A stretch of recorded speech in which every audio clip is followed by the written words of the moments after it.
Қалпақнем, көлмекнем, айхубунем. Оғанлар кереклер омайдылбер. Қысчықлары кереклер защать. Балаларымыз ямыслу, утанчақ, күчлу олмақ керек. Күчлі, тербілі, ананы бабаны сеумек керек, білмет yapmaға керек. Ана баба қартауғанда оғанлар бақы. Оғанлар яқшы оқымақ келер.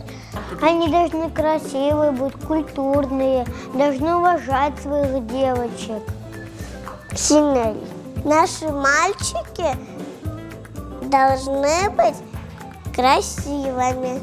Чистую рубашку одевать мальчики должны, чистые маечки, красивые чистые кофточки. Наши мальчики должны быть сильными. Наши мальчики должны быть сильными принцами. Принцы спасают принцессы.